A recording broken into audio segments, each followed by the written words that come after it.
Hamilton, and I'm really excited. Austin's been working on this presentation. Austin is Director of HR for ThyssenKrupp at more than one location.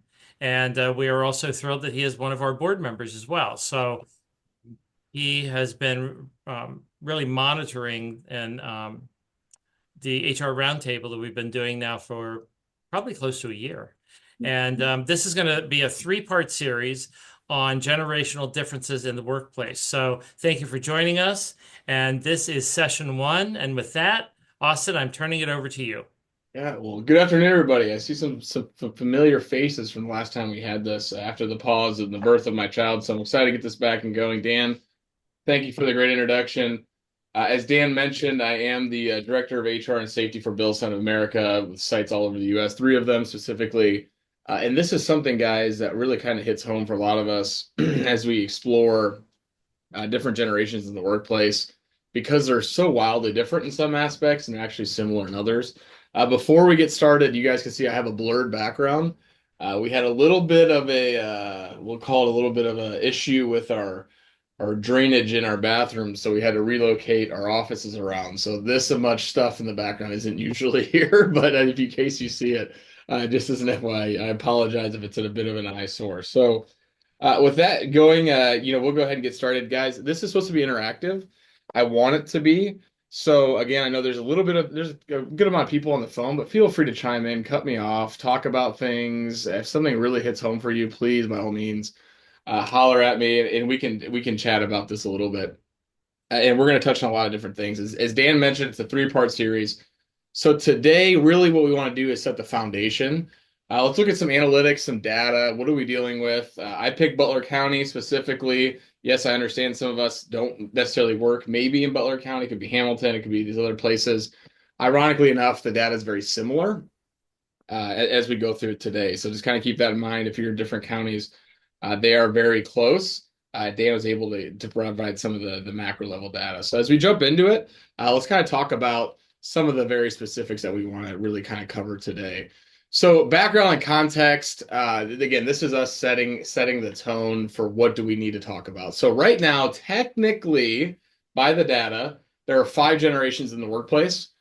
This was really a first probably in the late 2010s-ish, so 2019, 2020, 2018 was the first time the United States truly saw five generations in the workplace.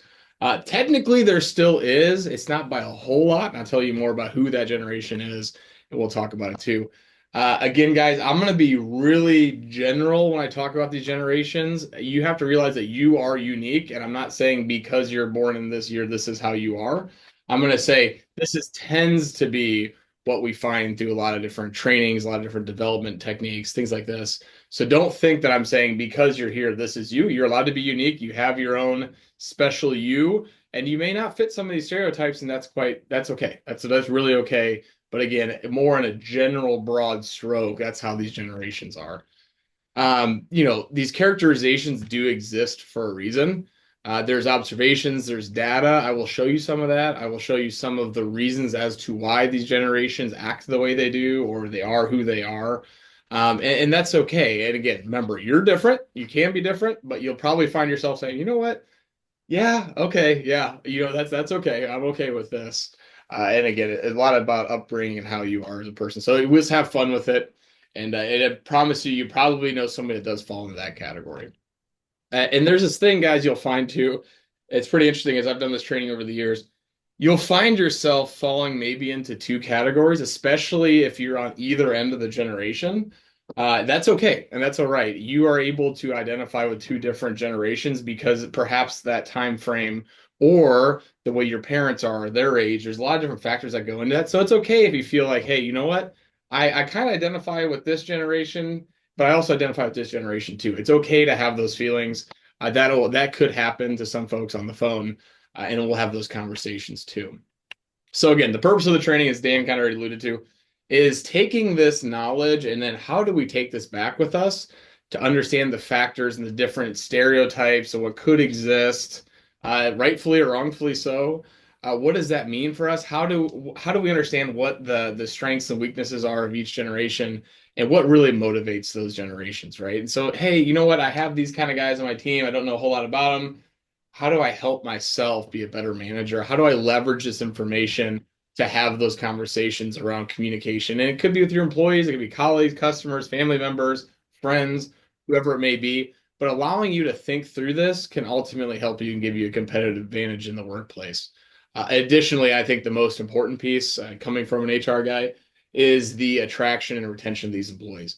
Making programs or understanding them or compensating them, which will be the third section of this will really start diving into what motivates these different generations and how do we adjust company policies or perhaps the way we approach these employees. Okay, so that's again broad view of why we're doing this training. So when we look at data and demographics, let's start looking at that. So if you look at the Bureau of Labor Statistics and you're looking at the breakdown of the workforce today as we stand in 20, this was done in 2024, obviously, or in 25. But if you look at this data, it's pretty interesting on the screen, right? So what you'll see here is the traditionalists are barely hanging on. There's not a whole lot of those. I'll tell you the age breakdown as far as the years this is considered traditionalists. It's pre-1945. You see about 14%-ish of the workforce is baby boomers. As we work our way right, you'll see Generation X is 33%. Millennials are the heaviest now at 36%. And then Generation Z is now 16%. So Generation Z is actually quite interesting. It's probably the newest one that we probably want to talk the most about, as it usually is. As we go through these different pieces, you'll see that this is something that we need to focus on too as we get these newer generations into the workforce. Now, that's current state. I also wanted to forecast out a little bit. What does 2035 look like? Okay, so again, trying to paint the picture. This is what 2035 looks like. A little bit different. No longer the traditionalists in the workforce. They're pretty much gone. They're almost gone in today's world. So what you'll see is that boomer number got a lot smaller. Generation X got a lot smaller. Millennials, you would say, would probably be around the same. Again, forecasting out saying 30%. Gen Z at 35%. So pretty much the swap from the previous graph. And then Gen Alpha, which is not yet in the workforce, will be here at 10%. Okay, so Gen Alpha is going to be anything post 2013 if you're born after 2013. And that's the newest generation. However, we're not going to talk a lot about them because if they are in the workforce, they're extremely young. And it's really not impacting these businesses as we stand today. Okay. And thanks to Dan and team, we're able to get some of this data. It's really interesting to take a peek at this. So what's Butler County's population size, right? So let's kind of put this into perspective. We have 625,000 people living in Butler County. Of that, the working age population is 312,000. Not in the workforce, you'll see 112, which ultimately nets you out to the labor force of being right around 200,000 people in Butler County. Okay. And the reason I'm telling you this, it's going to kind of set itself up, is I want you to take a peek at that labor force number. Just remember 200,000 people today in the labor force in Butler County.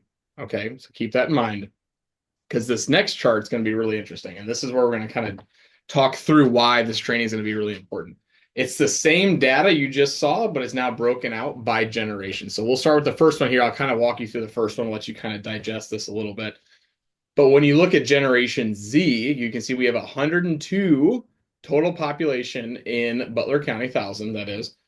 We have 80,000 that are working age, 55 that are going to be of the labor force itself. Okay, so decent sized chunk, especially when you compare it to millennials. You just saw that other graph.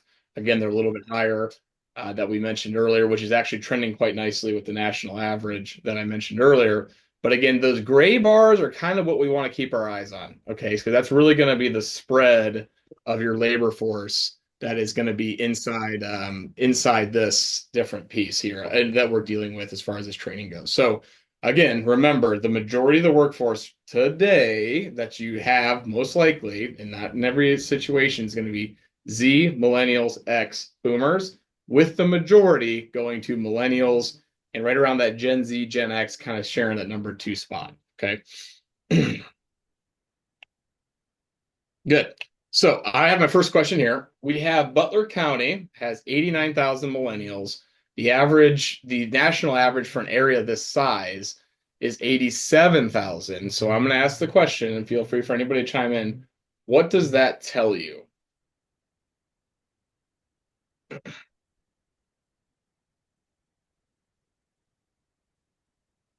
Dan, what does it tell you, buddy? I'm going to pick on you.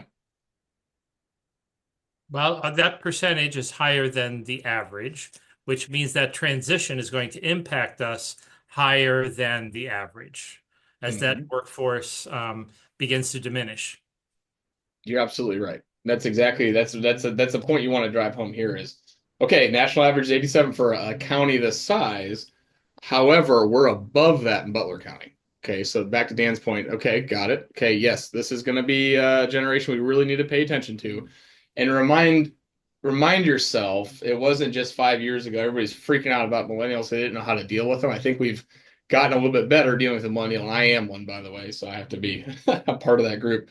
But how do we operate these kind of things? And the big push is that we need to focus on is maybe it's not the same as we've treated employees in the past. Okay, so keep that in your mind. I'm trying to frame that for us as we go through this.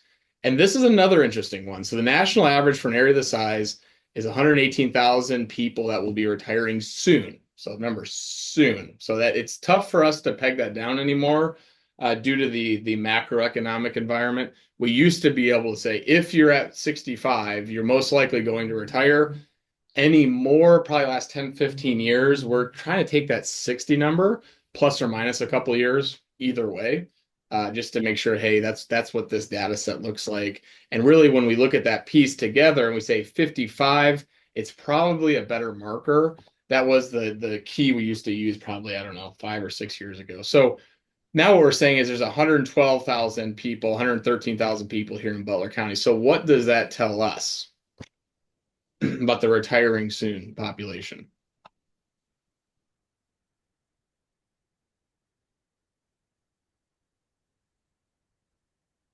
Well, I guess that means that we don't have as many people leaving the industries as frequently as other areas our size.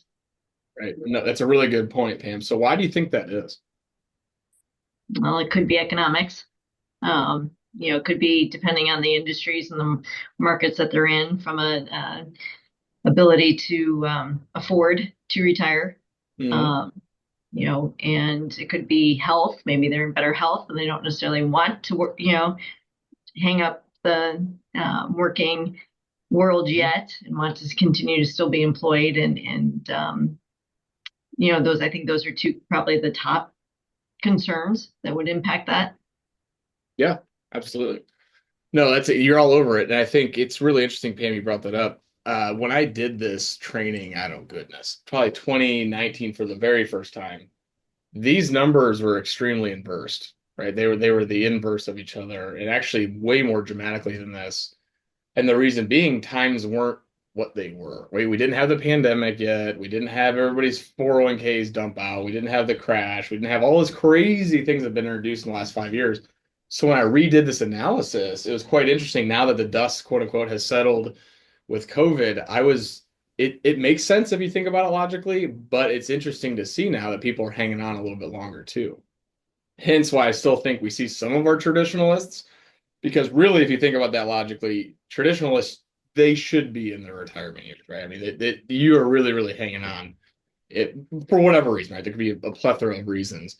But that's super interesting. So, Pam, thank you for that. It's exactly the point I want to drive home as well. So, now what I want to do, guys, is kind of get into the first section. Really, now that you have the data, you have it running around your head, you kind of get the picture, you understand what's going on in our macro environment, literally here at home. Let's start talking about these guys in the workplace. So again, guys, this is one way to look at the generations. Any number of research or trainings you find could have plus or minus 2 or 3 years at the end of either of these. For me specifically, I like the clean cut a little bit better. A lot of these trainings will give you this age frame. So it's really interesting to see. Obviously, baby boomers, the 46 to 1960, Generation X tends to be 61 to 80.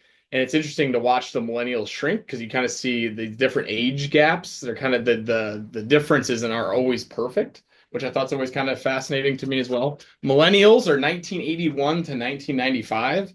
A lot of technology changed in that millennial time frame, which is really interesting because you talk to millennials towards that 1981 versus the ones towards 1995, and they are pretty different human beings, to be quite frank with you, because of the things they saw.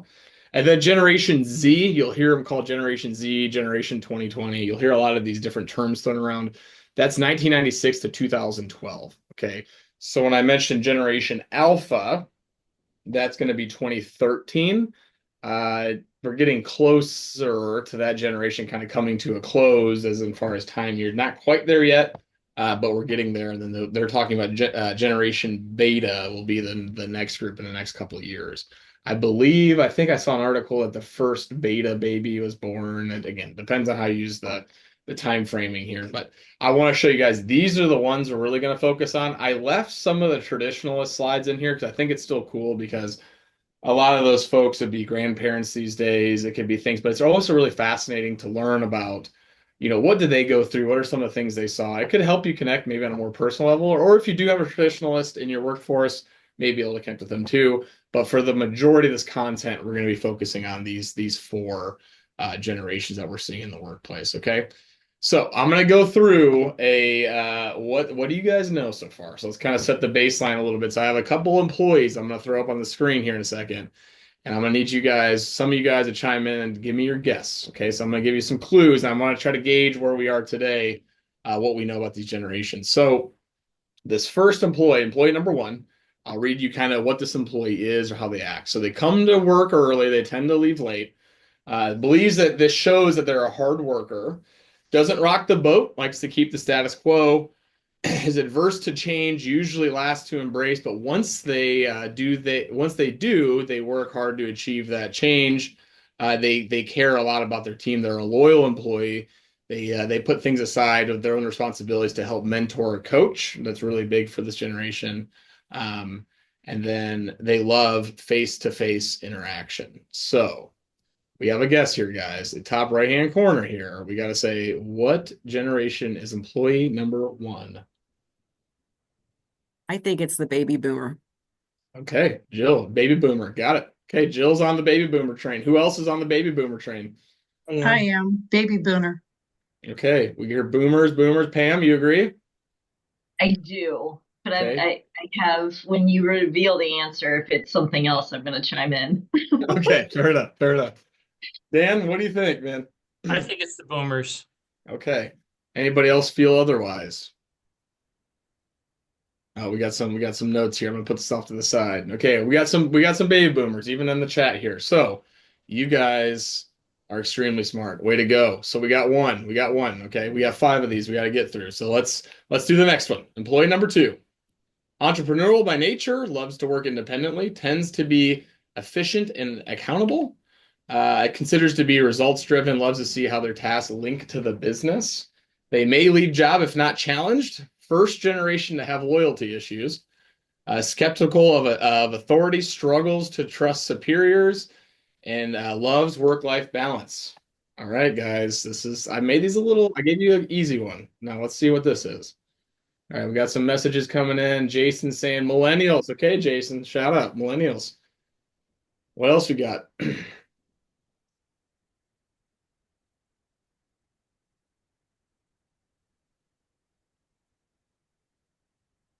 Pam says millennial. Okay. Jill, what do you think? I see you there. I see you working. I see that I'm brain. trying to figure out where my son is because some of the stuff we saw is with him. I think it is millennials as well. All right, so we got millennials across the board here. What do you think, Dan? What's your guess? Millennial. Millennial? Okay. Cindy, what's your thoughts? I think millennial too. It's definitely not Gen Z. Okay, fair enough.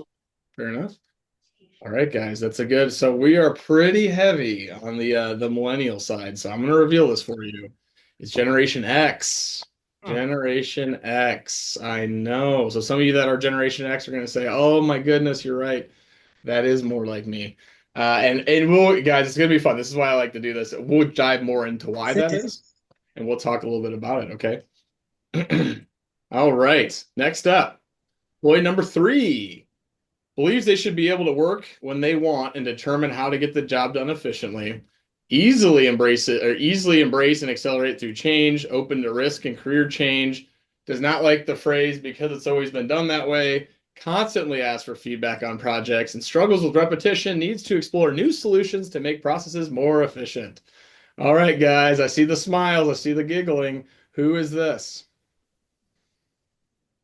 Oh, goodness, we got lots of Z's coming in. Okay. Jason says absolutely millennial. All right, I got another Gen Z. I got three Gen Zs and a millennial. What else we got here, guys?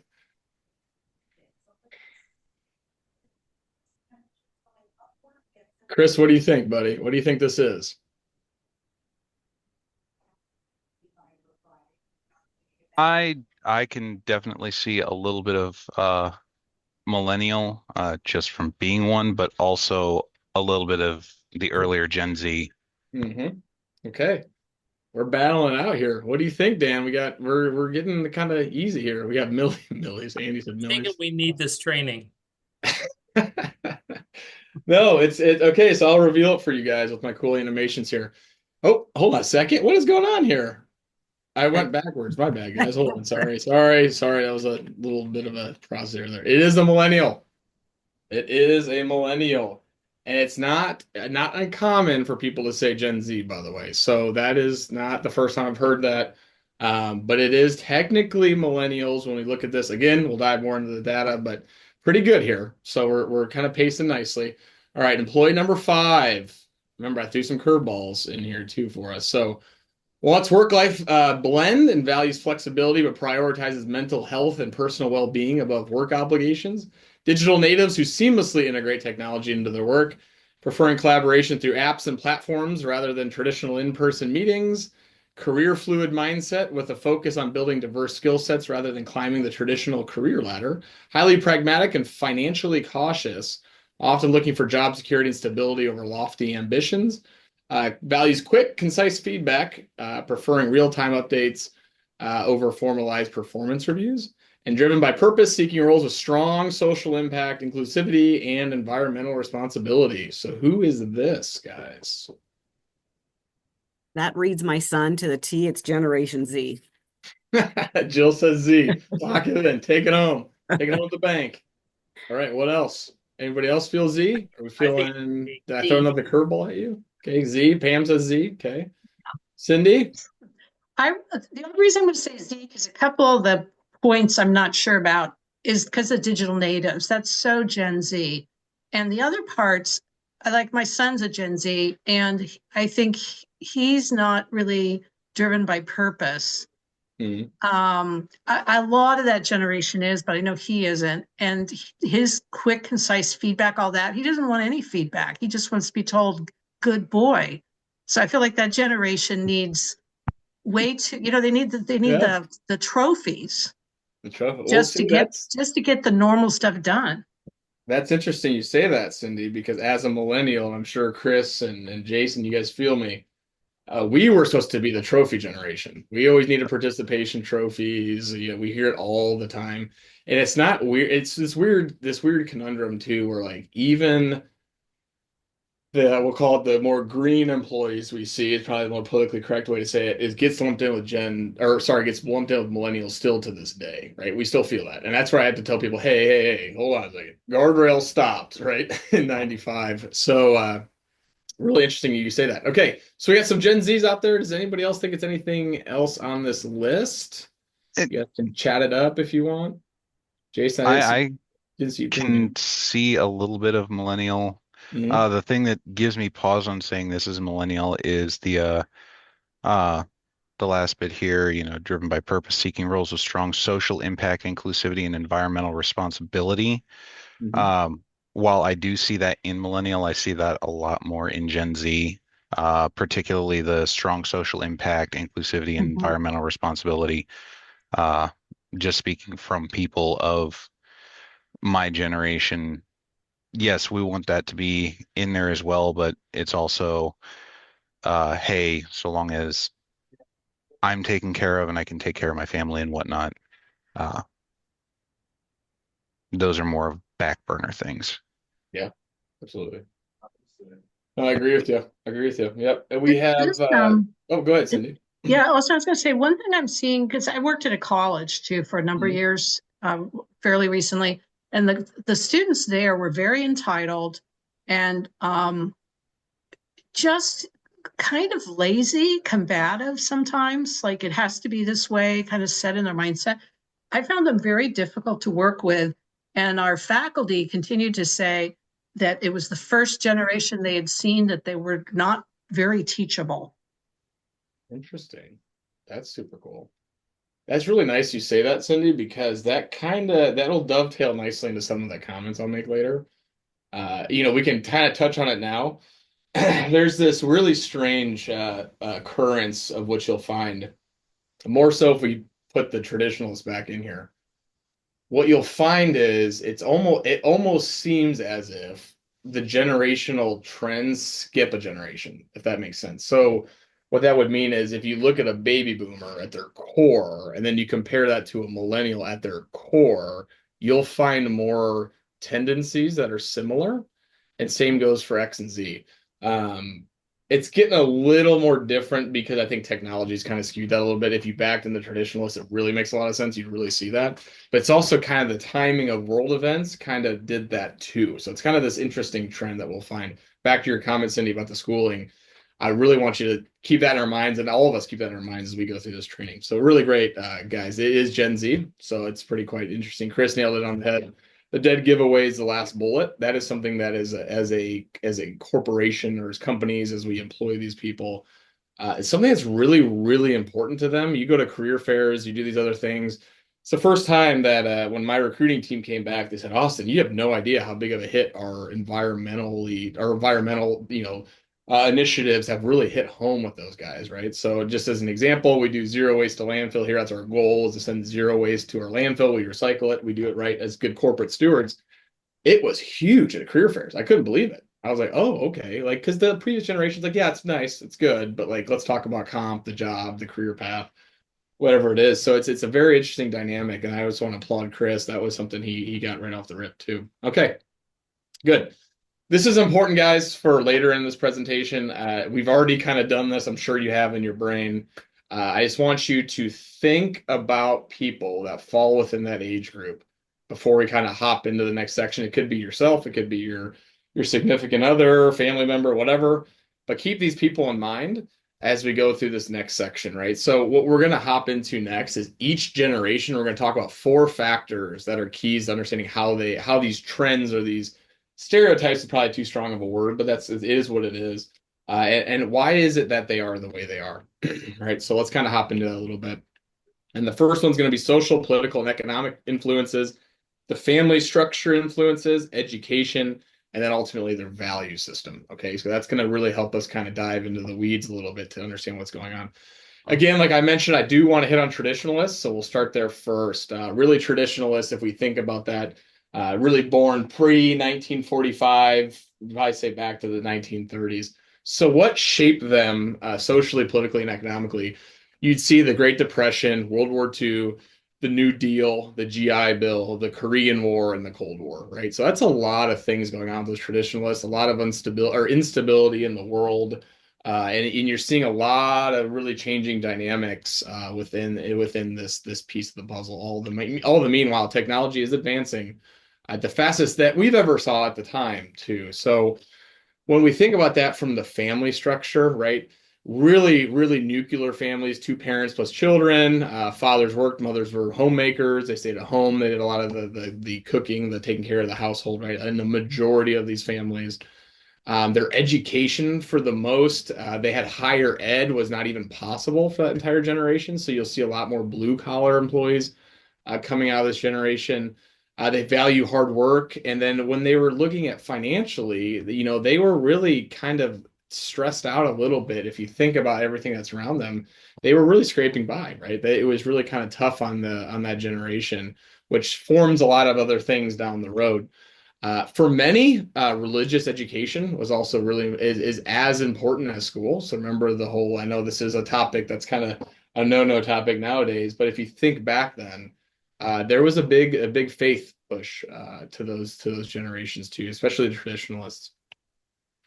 So when you think about the traditionalists, really the values kind of come down, and this is just a subset of some of them, but you can see on the screen here, some of these you'll you'll be like, yeah, you know what, that makes sense. Like authority, got to follow the rules. There's the career ladder, right? Stability is key. I want to stay with a company for as long as I humanly can, 25, 30 years. I have to have discipline. I will do these things in this order all the time. A tradition was big. If you think back then, and you think about even just take holiday traditions as an example, you never skipped a beat. Christmas lights were on every single person's house. It was always da da da da da da da, right? Loyalty was big. I'm going to be loyal to the company, as I already mentioned. Dependability. I'm going to show up to work every day. Doesn't matter if I'm sick or not. I'm going to be there. Security's huge. And obviously the logic piece of this too. So that's really frames this whole generation. So I'll pause here. I would love to hear any of you guys if you guys think it's true, if you guys like what I said. If you guys, I saw some heads shaking up and down. But this is really traditionalist at its core. Again, I could go super deep, but this training would be like 7 days long. So how do we feel about that? You guys can chat me, say, yeah, you agree, yes, no.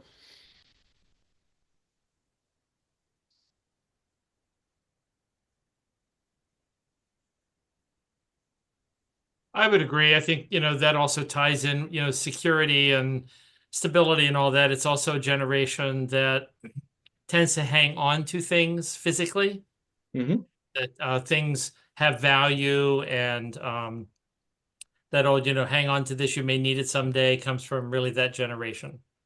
Yep. That's a good point, Dan. I mean, think about how many cool family heirlooms there are that you may be holding on to in your house too. Like really neat things like that. Yeah. I think this speaks to my parents who were born back in 1928 and 29. All Hmm. of that speaks to, especially my father. Yeah, that's really good. I appreciate that. Yeah. It reminds you of the movies too, right? For some of us that are millennials and you look back and you watch those 40s, 50s, even if they're newer, these are some of the things you saw, right? And it was kind of one of those things that I always got the American dream, right? That's kind of like what you think of when you think of this generation. The white picket fence and the dog and all that kind of stuff. Good. All right, guys. So what we'll do now is we'll hop into the baby boomers. So let's kind of jump into this next one. So when we again going through the four different categories, really interesting for these guys. If you look at the ages up there in the right hand corner, these guys dealt with civil and equality rights or equal rights. The rise of the suburbs, moving out of the city, getting into the suburbs. Sex, drugs, and rock and roll, right? That was really big back then. This is the whole thing. You think of Woodstock, all these different kind of things going on. Space exploration, where being able to fly around in space, which is kind of cool. But then you'll see at the bottom here, you had a lot of political upheaval, probably for the first time, if you really think about it. With the JFK assassination, you think of Watergate with Nixon, you think of the Vietnam War, you think a lot of these things. That's really what kind of shaped this era. This era tends to be one that wasn't afraid to buck the system at times, which was very different from the traditionalists, right? So really starting to see a little bit of this coming onto, especially around the Vietnam time frame, things like this. Family structure still remained relatively traditional, still nuclear families. You'd still see some of the similar things you saw with the traditionalists. You're starting to see it break up a little bit. But because of the civil rights era, some of the new family units became more common. And when I say some of the new family units, think about when you're starting to break away from the traditional. You're maybe seeing an uptick in divorces. You're starting to see a little bit more of these different things. Not a lot, but you're starting to see it introduced because of this time frame. For these guys, is still looked down upon a little bit. Not saying right, wrong, or different. It just kind of was for this educate or for this generation. As we head into the educational piece, higher ed becomes more achievable. It wasn't super cranked up at this point yet, but you're really starting to see it become more achievable. We're coming out of those world wars, right? Those world wars really, really kind of hampered the secondary education system. But now everything's starting to settle down a little bit. We're coming out of a pretty interesting era. The majority of the boomers complete high school. That's pretty common. You'll find that within this generation. That 1/4 of the baby boomers do have a BS or higher, or BA, whatever it wants to be. So your post-secondary education, about 1/4 of them. So you're seeing that uptick as well. So you're starting to see this transition for this generation. And then when you think about their values, you're really starting to see rapport, adventure, standing out. It's really, again, remember the things that this generation saw. The vision, you're starting to see more visionary leaders. They're not just saying we're making these parts and this is how we're going to do it and get out the door. Quality is getting pushed, right? You're starting to see some of these things around the civil rights era, some of these obvious things that are pointing out to our brains if we think backwards. Loyalty, still a big deal. I think you'll find that in a lot of your companies today. I would probably lean to guess that some of your longest tenured employees, not just because of their age, but they are still very loyal to certain companies, right? They're not bouncing around a whole lot yet. You're starting to see a lot of change happen for the first time. Openness was new, so I always like to kind of go back to the whole the Vietnam and more of the hippie move, and you're starting to see this disco fever. You're starting to see a lot of these kind of things, and the rock and roll is really changing at this point.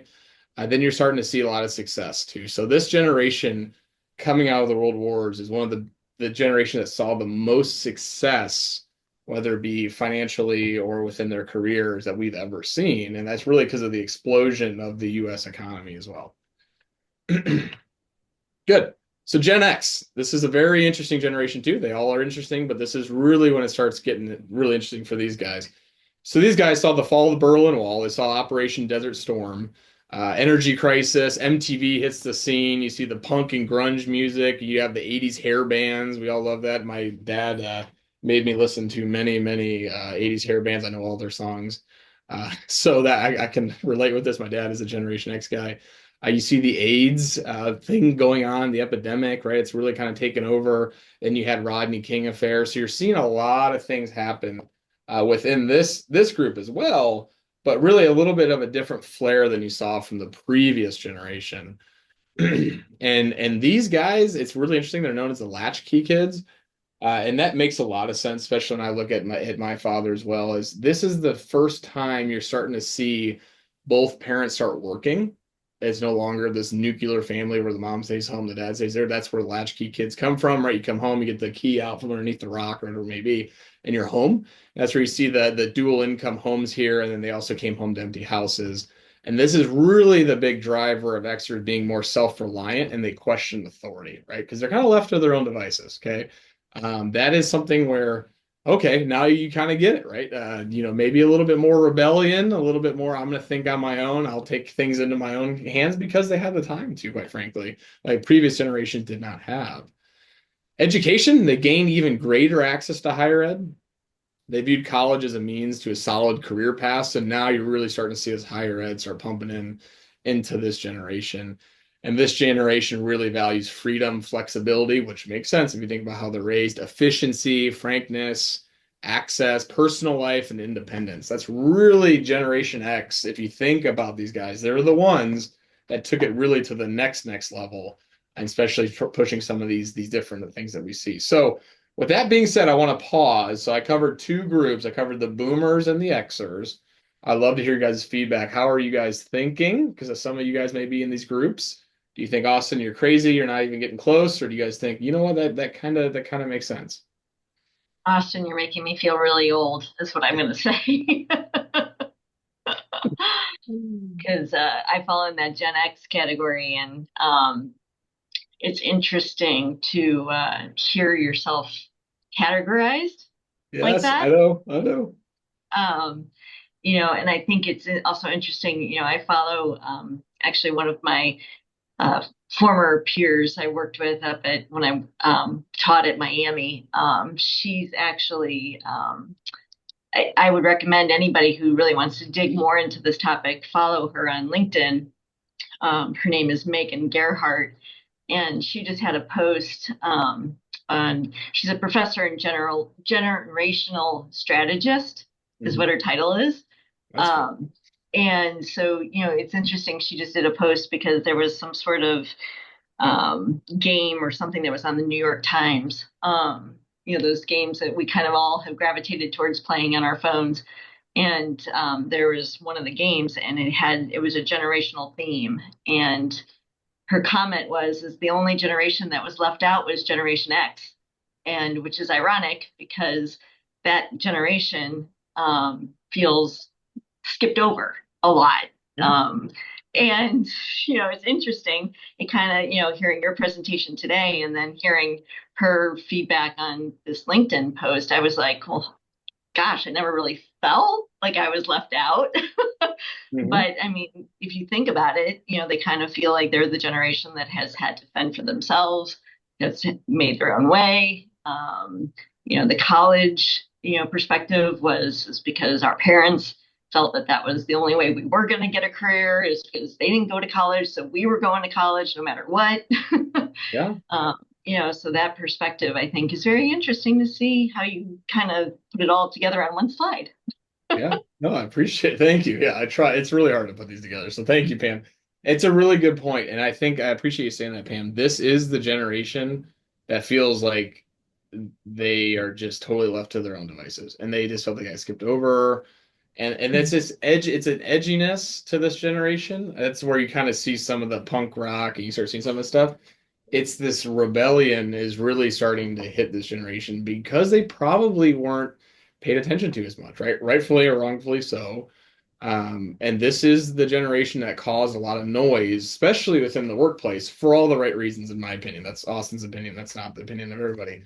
I think that makes sense. So yeah, Pam, I totally But agree.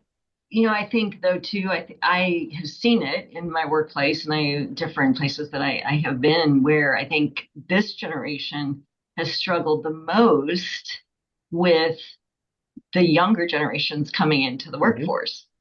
I think, and I can say that because of being one of them, but I have witnessed and had to coach and, work through some of these issues with the fact that, we just went through all the slides and conversations about what categorizes Gen or millennials and Zs. That flies in the face of what Gen X, kind of feels like should be Yeah. expected in what you do in the workplace and why do you need we had to do pay our dues to get work-life balance. We had to you Yeah. know we had to show up early and you stayed late and that was I was still part of that. That was the FaceTime expectation, where these younger generations are like, my results and my, you tell me what's expected of me, and that, if I'm not meeting those, then it's on you, not me, type of thing, or vice versa. So it's just, I think this is the Gen X generation is the one that has struggled the most with the younger ones coming in. That's And just my Pam to opinion. and I Pam to think that that's an point. interesting comment, and I Oh, go ahead. totally agree with that. And I haven't thought about that before, but I agree with you. Gen X has a problem with millennials. And guys, the fascinating part, Cindy and Pam, those are the parents of the millennials and the right. It doesn't make sense. It's like, wait, hold on a second. We struggle with these guys, but we raised them. So it's like, what happened there, right? It's interesting though, right? You think about that. The kids are younger. Yeah, because I they're do younger. think But it's like you would think that the Gen X, and that's where you always kind of go down this rabbit hole. You'd think the Gen X would instill similar things into the millennials or the Gen Z, for example, if you're in the later tail end of Gen X. Um, yeah, it's just fascinating. Keep that in your mind too. It's something that I've thought a lot about. Like, why is that, right? It's Well, I'd super. like to just mention something here too, kind of being in one generation, but relating to the one following me. I think a lot of things that happened, there were a lot of things compressed into the late 50s and early 60s. Hmm. So I think that there are also a lot of Gen X qualities in some Hmm. baby boomers that are in those, later part of, the baby boomer generation. The thing that I've also found interesting, I've read a couple articles where the baby boomers actually do relate better to Gen X's than the Hmm. millennials do, Yep, I agree. and actually learn from them. It's more like a baby boomer to say, maybe this, quality of life thing is not so bad after all. Yep. and Yeah, definitely good to your point. point, Austin, you know, you said Gen X has the most difficult time relating to millennials, yet they were the ones that raised us. And I definitely think that that is something that is almost, they almost completely flipped the script on the millennials as parents because if I'm remembering correctly, and from the stories that my parents have told me, them being Gen X, they were the generation that their parents had the ads and whatnot on the TV going, it's 10 o'clock. Do you know where your kids are? So they went, we don't ever want to have that. We're going to know where they're at. We're going to make sure they're doing, and then you get almost a little bit into they were rebellious because nobody was watching them. And then goes into the millennials, and we're rebellious because they were constantly watching us. And it does cause a little bit of conflict in all aspects, work, family, the whole thing of I don't need you hovering over my shoulder to make sure that I'm doing this right. That is such a brilliant point, Chris, and you nailed on the head.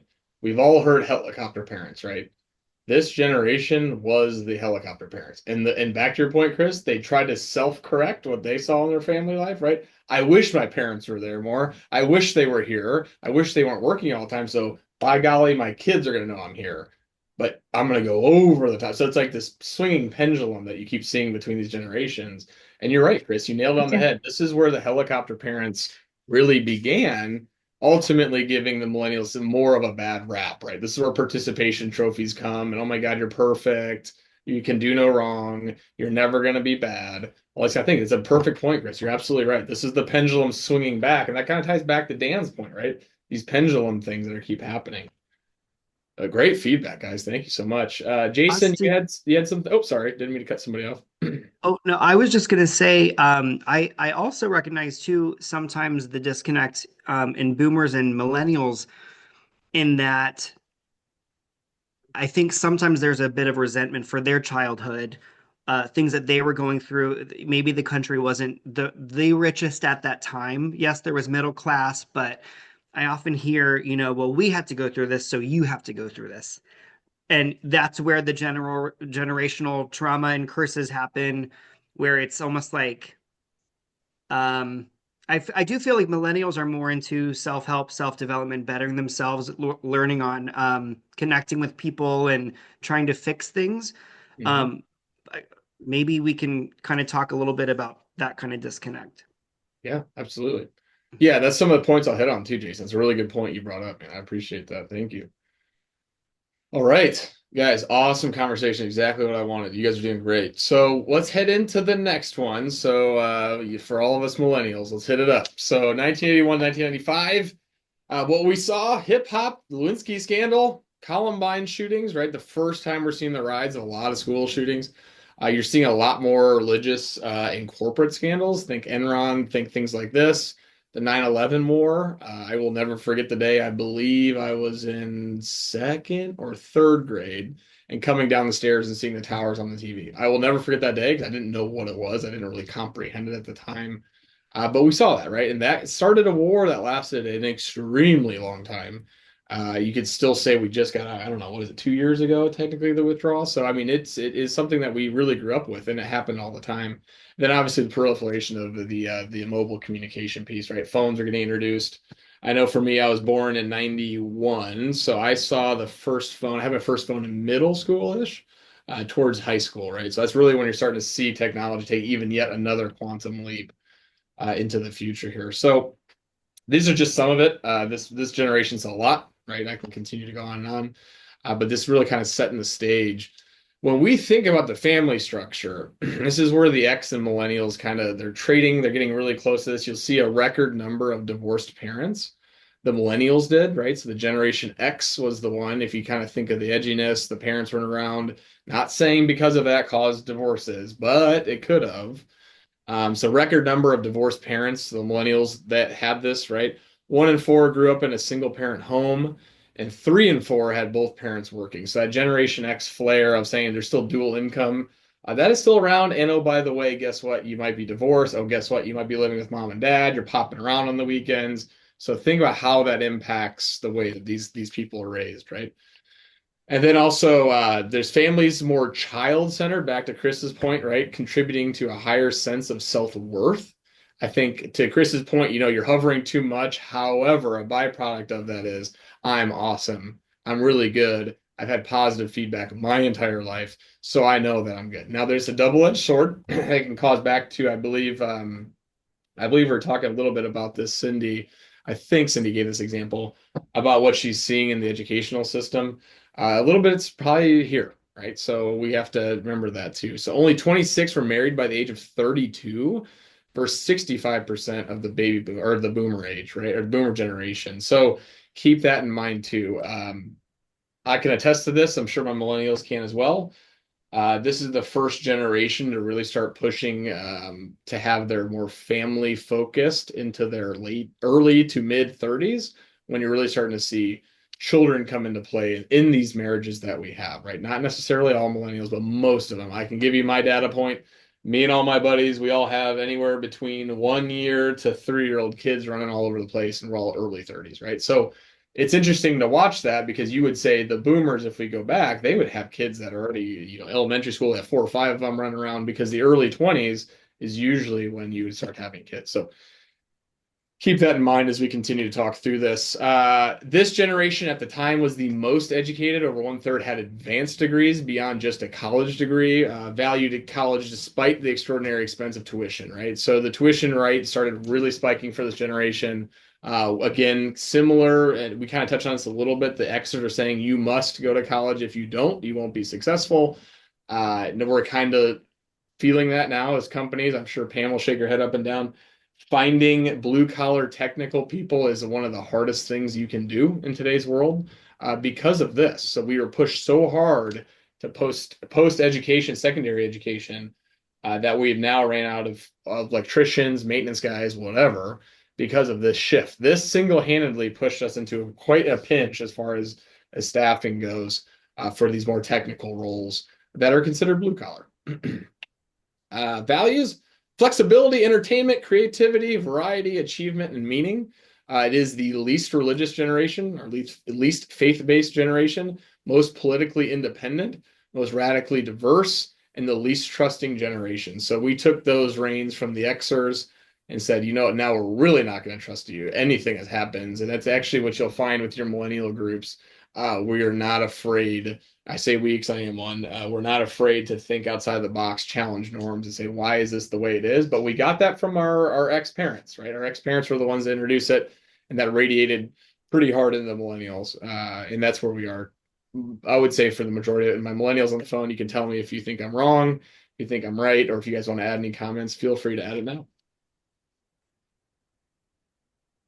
And that, seeing that, the entertainment, yeah, we want to have fun, at least speaking from my own personal experience. I want to have fun at work. I want to be able to flex that creative muscle that I have.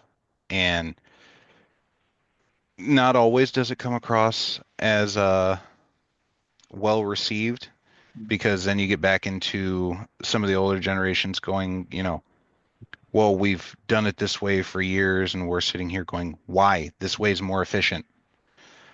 But the one that speaks to me the most, just out of the values that you've listed here, is meaning. Because that is something I've personally struggled with in previous jobs. You wake up, you go to work, you get your paycheck, you're doing the job, and then at the end of the day, you're sitting there going, yeah, anybody could have done that, or they could have replaced it with an robot or something. Giving the millennials meaning for what they're doing. Mhm. And that's not just, it's not just positive reinforcement of, you're doing a great job. I want to see that what I'm doing is actively making a difference. Um, Case in point, I'm currently a certified trainer at Vinyl Max, and for a while it felt like, well, what am I doing? Because we were being pulled in 6 different directions. Now that we have a decent foundation and we've started building that foundation, now we're starting to see, hey, the people that are coming in are uh, upskilling faster. They're getting to where we need them to be faster. There's less defects, and it's taking pressure off of production, who would have to normally take time to train them, and then they're down two people, the new hire who is not going to be as fast just coming in the door and the person that's working with them.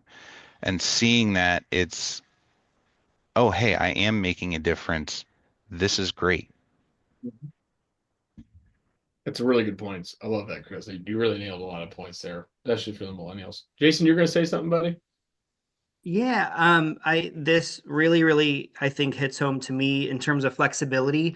I think we were maybe on the tail end of being multitaskers. I know when my mom was in the workforce, it was all about how can you multitask. And then sometime within the millennial era, it was very much, all right, so that's actually distracting and you're not getting so much done and being as efficient as you think. And so, then we kind of had to rework some things. But here, when it says least trusting generation, I'm thinking back to childhood. We were hit with so many things on our commercials on our TV that would, say, you know, don't start forest fires and don't do this and don't do drugs. And, DARE was a very big program. So it was all about not trusting, you know. Um, so this really, really hits close to home, I think.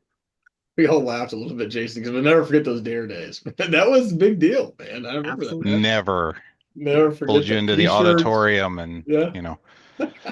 all this is That's, bad. yeah, don't do drugs. They're bad. It's like, okay, got it. Good. Guys, thank you so much. Any other comments before we move on?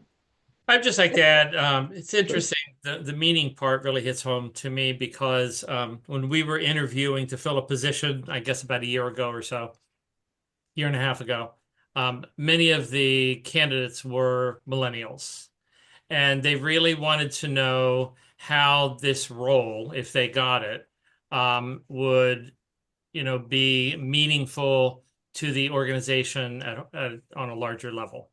So they were really looking for not just to do a job, but if I was offered this job, how important is my role to the overall outcomes of the organization or the organizational goals? And that kind of actually took me by surprise.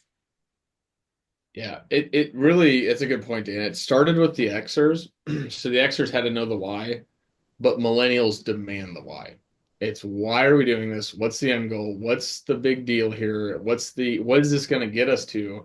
And that's when you really saw the rise of visions and 5-year plans and 10-year plans and all these things and being much more transparent with company data that you've ever seen before.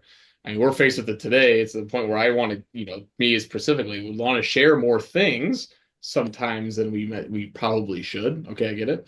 But the outcome is when you do things like that, you engage a ton of millennials and you start engaging a lot of the Xers, or sorry, yeah, the Xers too, because that's something that's been hardwired into them. So keep that in mind, guys. As we talk about communication within companies, it's never bad to start with the big overall picture and draw all it back. Fantastic. Thank you, Dan. All right. So guys, the newest generation. Okay. So we're gonna dive into Gen Z a little bit. So this is gonna be new for a lot of folks. Again, 9/11 doesn't shock you. The war in Iraq and Afghanistan, literally copy paste because that lasted for a majority of their childhood. You'll see the mobile communication again, because again, this is where you start seeing Z and millennials start blending. And that's why we sometimes millennials get, hey, that's your generation. Well, no, but okay, they went through a lot of the same things. The global crisis of 2008, the economy fell out. You guys all remember that. That was a big deal for them. You probably saw a lot of parents get impacted by that. The social media boom happens, right? So boom, all of a sudden everybody has a voice in the entire world. And that led to the rise of these entrepreneurship, or what we call influencers today. I can go make a buck putting videos online. This is kind of cool. So now you're seeing TikToks and all these things all over the place. And then, of course, last but not least, the political polarization. I think this is a big one. This is just generation. We talked about millennials being distrusting, this, that, and the other. These guys, if you think about this, guys, you run backwards 10 years, probably 15 years, and you run to now, and you watch the political landscape, it has been literally polarized. And you just saw it, right? We just came out of an election year. and the fake news era and all this stuff. I mean, it has been bonkers for these guys, and we've never seen that as a country, right? I think everybody on this phone call is still kind of getting through this together, but it has been wild to see the difference in the political polarization piece. And what I mean by that too is the attacks of what you're seeing in politics. It never used to be like this. Rightfully, wrongfully so, however you feel about it. I'm not trying to say that, but this is the first time you're seeing personal attacks really a lot more in the political sphere, if you will. So for family structure, they have blended families due to remarriage rates, right? So this is interesting. So if you think about, we just talked about millennials, they had broken families, mom, dad, living a sec. Now all those guys are finding spouses again, so they're coming back. So it's not weird to see with this generation. You have stepbrothers, stepsisters, et cetera, et cetera. You're seeing a lot more that we call blended families. 2 and 3 families had working parents. So again, that trend continues, what you saw from the millennials and the Xers. And 40% of births were to unmarried parents, interestingly enough. So you're kind of seeing this push of the family structure to this different world for these guys as Gen Z. 95% completed high school. It's the highest in history. So these guys are the highest degreed high school individuals that we see. The rise in online learnings, 50% use educational apps or platforms. So really taking you have to go to college for 4 years and flipping it on its head. And think about that technology. I can learn it faster, better. I don't need to spend 4 years. It's all about efficiency, right? I want to get this as fast as I can. 30% earned a bachelor degree compared to millennials at 25%. So what that's telling you is this is the most educated generation of any of the previous generations, millennials being a close second, but you're seeing it here now as far as Gen Z goes. So keep that in mind. Values, mental health, sustainability, digital connectivity, authenticity, work-life balance, and individualism. And I kind of like these here. The most financially cautious generation, the most tech-savvy generation, the most culturally diverse generation. You saw that in my previous slide for millennials because they took the reins at this point. And then the least political trusting generation. So that's this, what I have in front of you guys. What are we thinking here? And I think some of you mentioned you guys may have kids that are Generation Z. So what's is this hitting home for you, or what's your thoughts? Yeah, this is Cindy. I just wanted to mention, since I have a 2001 son, the thing I noticed the most is how many of his friends and hold on, let me shut the door. It's No, you're fine. Eric, I'm on Zoom. Okay, I'm sorry. So many of his friends have like ADHD, can't sit still, can't focus. It's not just mental health, it's disabilities. There seems to be more disabilities, or we call them disabilities now and they weren't before. I don't know. But there's a lot more of that in this group. In the colleges, we're seeing so many of those accommodations that are coming in. So we're having to deal with that in the workplace. And then also, this is the group that would rather play Xbox than work, a lot of the ones. So I see a lot of my son's friends, if they work from home, a lot of times they just play Xbox. Mm. And my generation would never do that. We would absolutely be killing ourselves getting things done and trying to prove our worth. And they actually, some of those Gen Zs I've seen, like I remember working with some of the baseball team, we were lucky if they came to class. You know, they were focused on other things. So there's been some kind of check out mentally from the boys, especially in that age group.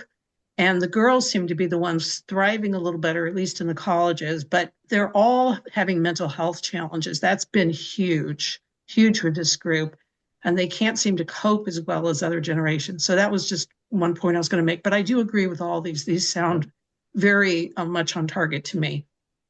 Yeah, Cindy, you bring up a really good point, right? This is the first generation that can't ever get away from it all, if that makes sense. And what I mean by that is, I think my millennial friends here would agree. The millennials were the last generation that we would drive our bikes down the street and we go knock on our buddies' doors and say, hey, can they come out and play? And then we had to be home by the lights coming on. We all remember that. It's a generation, previous generations were the same. And this is the first time that you don't necessarily disconnect when you leave. And what I mean by is leaving school, right? So these guys, it's unfortunate. It is a definite downfall of technology. They can get bullied 24/7. It never stops, right? It'll follow them. You can't get away from it. You have this mild addiction to your phones like we all do. And this is the first generation dealing with that, Cindy, and I agree with you. And you tie that back to Xbox or whatever the getaway is. Yeah, of course, I'm gonna get away by playing Xbox because I just need to take like I can't. This is too much. It's a lot for kids if you think about that in those developmental ages. So yeah, it's a really good point, Cindy. I appreciate you calling that out. And Awesome. oh, sorry. Sorry, you go, Christopher. Um, couple things. One on Cindy's point where this seems to be the generation where there's a lot more ADHD diagnosis and accommodations and uh, things like that. Uh, and I've done a little bit of consistent research having ADHD myself and also having a daughter that was diagnosed with autism.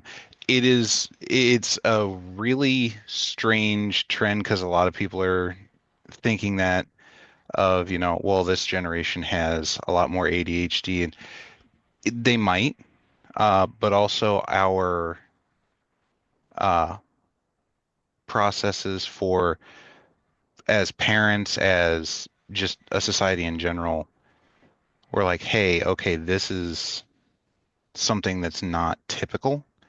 So it's not that it's more prevalent, it's just more noticed. Back when I was younger, it was one of those of, well, ADHD and even autism wasn't really super well researched. So it was more just, they're misbehaving or they can't sit still. And, I'm sorry, Austin, and any other millennials in here. I'm gonna kind of call us out a little bit because I see the least politically trusting generation, and we were the older siblings to Gen Z, and yeah, we kind of continued that. We were the least trusting generation with kind of that stuff, and we put it onto them like, yeah, don't trust anything because we saw what we saw and then they went through all the stuff that they've gone through. We were going through it with them, and so as it's going through, they're sitting there going, no, uh big brother big sister has showed me time and time again, here's the evidence that this isn't something to believe. So yeah, we inadvertently cause them to become, I would say, even the least trusting generation in general, but specifically for politics. Uh, so yeah. Good point. You're absolutely right. Absolutely nailed it. You're going to listen to Big Brother, Big Sister, right? You're going to take their advice and you're going to show them because you don't want them to fall into any kind of trap, right? At this being a Big Brother, Big Sister. That's great. Jason, you're going to say something? Yeah, I had a question. So, Sure. when it says most financially cautious generation, I would think boomers. I would think, our parents. So I'm kind of having a disconnect, but I'd love to learn more about this because when I view a lot of Gen Z, I I feel like everything's immediate for them. This is the generation that basically has, Uber Eats and Amazon Prime 1 day delivery. And bachelor and bachelorette parties are now not just a single night, but it's a 4 day long weekend, So I see like a little bit more extravagance with them, but I would love to learn more about Yeah. yeah. No, that's a good point. And Jason, I'll touch on that really quickly. I believe I have some slides on it a little bit later on, but it's good to talk about now. Millennials were the first ones to realize, hey, I can't rely on Big Brother anymore. Xers kind of started it, but really millennials said, hey, Social Security probably won't be there anymore. It'll be gone. Okay. So we said, oh no, we gotta educate ourselves now on 401ks, IRAs, Roths, pre-tax, all these things that none of the previous generations ever had to worry about because they had pensions, they had Social Security. Big Brother's going to take care of them. So it started with millennials and it's cascaded its way back down to Generation Z. Yes, while everything is at their fingertips, there's no doubt about it. Actually have a Gen Z sitting right outside my door over here. He also agrees with that. He goes, no, we have to be over the top conservative with things like this because they can't afford houses right now. They can't afford the big fancy cars. Interest rates are through the roof. I mean, you name it. They have to be like, they have to now educate themselves on what does this all mean? And it's a really fascinating, there's a fascinating article I read that there's a massive uptick in Generation Z being more financially, I guess, astute is probably the word I want to use. And they're actually seeing a massive spike in investments from Generation Z, which you wouldn't expect. That's always been associated with your late 30s, early 40s, late 50s, whatever. You're investing in the stock market, you're doing housing. This generation, you would find way more people that own houses, maybe multiple houses, trying to figure this game out because they've seen the '08 crisis. They've seen all the stuff the millennials went through. So it's a really good point, and I love that you brought that up, Jason, because that's counterintuitive to what you see versus what they're thinking, right? So it's really fascinating. It's a really good point. I'm glad you brought that up. Well, Austin, I think, Oh, go go ahead. ahead. sorry. I was just going to say, both of my kids fall in this. I have 2004 and 2006, and they both have had conversations with us recently over Christmas break. With the fact that they both feel like they've seen what my husband and I have done to work our tails off to in our careers and be able to provide for them and help them with college and so forth and so on. But they've got skin in the game, and we did that purposely because we paid for our college. We didn't have that help from our parents. So, but they both have said, I don't know if I'm ever going to be able to afford a house. But at the same time, my husband, we say, when we were 19 and 21, we weren't thinking about buying houses. We were not of that mindset, in our 20s. We were, wanting to finish school, get a job, start the career, settle down, get married. But we weren't thinking about those big financial purchases. And talk about my son, I think it's all, they're more astute about the financial stuff because it's at their fingertips. Like he started an IRA for himself with his first job.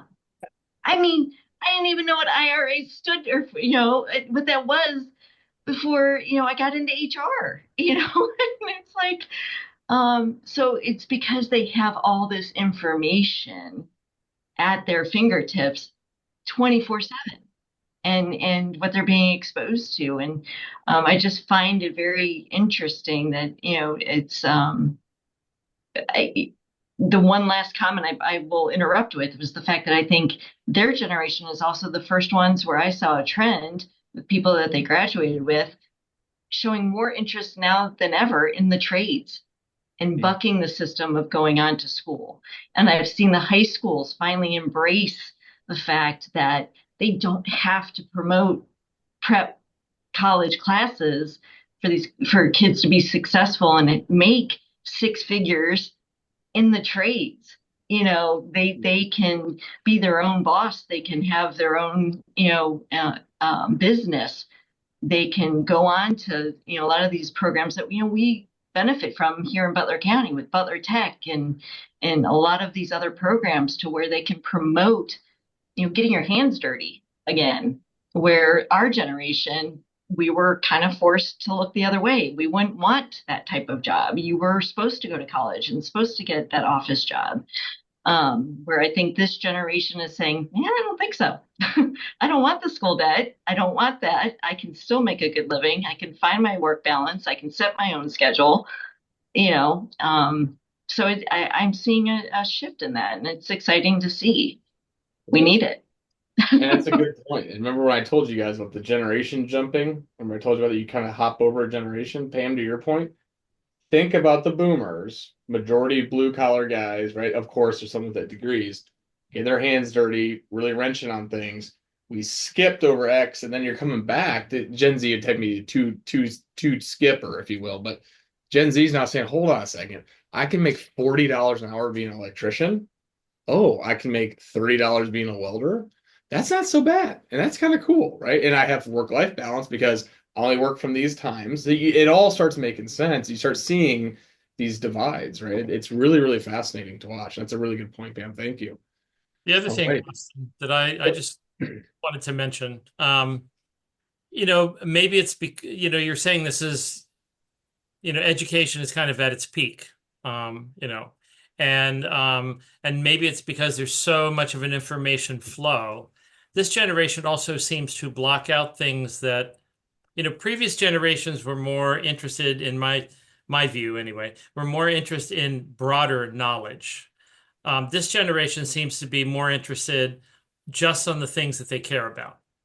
So even though they have greater access to information than any previous generation, they don't know a lot about what's going on oftentimes in the world around them. Mm-hmm. They kind of pick or choose causes they're interested in and block everything out. So I don't know if that's because there's so much information, you can only take on so much. Um, and I know when I worked in New York, I'd say that you can't see everything. You have to block out some things, or your head will explode. But it's interesting to me that this generation, they are so informed on certain topics, but if you mention like a key figure in government or something like that, they don't know who that is. That's just interesting. It is. It really is. This generation is going to be very interesting to watch. I think we kind of know a little bit about them, but as they continue to go, back to your point, Dan, this is going to be a very, I call the fun generation to watch, because they're pretty different than millennials, and because they were raised differently, right? So even for me, I guess this is probably bad to say. I feel a little aged when I'm around some of these Gen Z guys, because they are not the same as millennials, and it is very apparent, right? Not right or wrong. It just is what it is, right? Austin, Great. I have a question about kids living at home. Every generation had some kids that lived at home, but I remember reading something recently about, because rents are unaffordable, I don't know, job jumping, job instability, whatever, that there are more kids at home now, like living in basements and just playing games and stuff. I don't know a lot about that, but maybe you can comment on that. Is that true of this generation? Yeah, it started. You see a lot of that. Xers, not really. Millennials, you'd see more of that. The reason being is when millennials, again, painting broad strokes, trends more than anything else. When millennials graduated, it was extremely hard for them to get into the workplace, because all the jobs said 1 to 3 years experience, 2 to 4 years of experience. So ultimately, what they had to do is, hey, I have this really fancy degree. Now I have to go live at home and apply on job boards for inordinate amount of time to just hopefully catch my break, right? I have to be able to get in somewhere, and someone has to take a flyer on me, understanding that I have all these great things. But that was also the downfall of pushing so many millennials to college and not utilizing co-ops as much as they should either, or internships, right? And you have to, and from a business standpoint, right? You look back on it and say, well, I have a guy or gal who's got 5 years of experience in this, and then I have this young millennial who's sitting here with no experience with a degree. Who am I going to pick, right? Logically, if you think through this, and that person may or may not have a degree or whatever, millennials were the first ones to face being sidelined as much. We weren't able to get into the workplace as easily or break into it, causing us, the millennials, and again, Chris and Jason, I'm not trying to put words in your mouth, I'm saying it as a general trend, you would see a lot of your folks, your millennials, probably have to hang around the house for 1 to 2 to 3 years to at least build up enough to go get an apartment or whatever. The rates weren't rising super high. It was more about getting a job. The job availability wasn't quite there. And then as that transitioned into Gen Z, right? So that now we're transitioning away from millennials. That's kind of what they had to deal with. Now we're getting to Gen Z. What we're finding, you kind of hit a couple of the points on the head, is everything is so expensive. These poor guys, I mean, interest rates are out of control. I mean, you guys go look at your house. You go look at your house evaluation today versus 5 years ago, even. It's doubled, or it's maybe tripled in some cases. These guys can't afford anything. So what are they going to do? They have nowhere to go. So I have to go back to mom and dad's house. Now, motivation is a totally different factor. I think you're talking a little bit more about motivation too. Something like, I'm playing Xbox. But can you really blame the kids? I mean, they have probably applied to 10, 15 jobs, and they're waiting to hear back. You know what I mean? And they're trying to get this figured out. And maybe the Xbox playing is a way to pass time. I don't know. but it's also a way to kind of decouple what they're feeling, and then getting back to the mental health piece. You could see some of that too, because companies have gotten better about accepting people with less experience, right? But it isn't there where it should be yet, in my opinion, from the same things that I've seen. So that's my 2 cents. I don't know to the other millennials if you agree, if you disagree, if you guys are kind of seeing the same thing when you see. There's a couple articles I've read about that, and some personal experiences too. Chris, Jason, you guys nod your head up and down? Absolutely. It's funny because I think this might have been I don't, maybe you can talk on this too, the last generation that was hearing in job interviews, you have to have so many years of experience for just entry level. I feel like maybe that's kind of changed now where it's like we're more likely to hire the right candidate and are willing to train, and maybe education is not needed but maybe preferred. I think that's kind of changing, whereas millennials, it was always you had to have these things during our time in getting into the workforce. Right. Jason, you nailed it. That's exactly right. You're seeing this shift now to where if you post a job, it doesn't say you must have a bachelor's degree. It'll say something like you should, we would like a bachelor's degree or equivalent experience, whatever that may be, right? And that's something I know I've pushed with my team. We've really pushed that here recently because to your point, Jason, I'd much rather have the intangibles and I'll train the rest. I'm sure Chris can appreciate that in his role, but that's really kind of where the world's shifting. Absolutely. Yeah. Yeah, I would much rather have the intangibles because everything, walking into any job, and I apologize, I have a 6'3" but walking into any job, you're not going to have all the specified knowledge. Even if you're in the same industry, each company has its own nuances, and you can train that. Absolutely. Agreed. And so, Sydney, back to your point, I don't know if I have the silver bullet of why they're sticking around the house longer. I could tell you some of those macroeconomic things are probably causing some of that at a broader sense. It's impacting them much more than it did the millennials. I'll speak for on behalf of the millennials. But again, we were looking at houses probably earlier than any of the previous generations, Pam mentioned, right? We were like, hey, let's get a house. Like, yeah, let's go do it. But then we're like, hey, let's not have kids yet. Right. So it's kind of one of those weird things that's happening because it says most financially cautious generation. Millennials really kind of started that trend, right? And we were like, holy smokes, I have to get my stuff in order before I start having kids. I want to build a little nest egg. Hence why we're all starting to have kids in our early 30s now. Because now we're more financially stable. We got a little cash in the bank. We're feeling a little better. The kids aren't so daunting anymore. And that's probably because of the way some of the millennials were raised too. So no, it's fantastic, guys. So that's really it. This last slide is something that we do as an exercise. I actually incorporated it as we were going, so we don't have to worry about this as much. And this is we're to the next section. So before I close out, guys, like we can just have a conversation. Any other further comments we want to add that we want to chat about? I mean, this is a lot of content. It's really great participation, but is there any other voices that want to be heard or some revelations we found along the way for this last hour and a half? I personally think, Austin, this has been a fantastic conversation. It hasn't just been you preaching to us, which is nice. It's been, fantastic dialogue. It's been sharing. And even though I've been through, similar, seminars or trainings or whatever before, I think this really hits the nail on the head. And it's really, you know, sets up for the next couple, I think, sessions of, why these generations are different.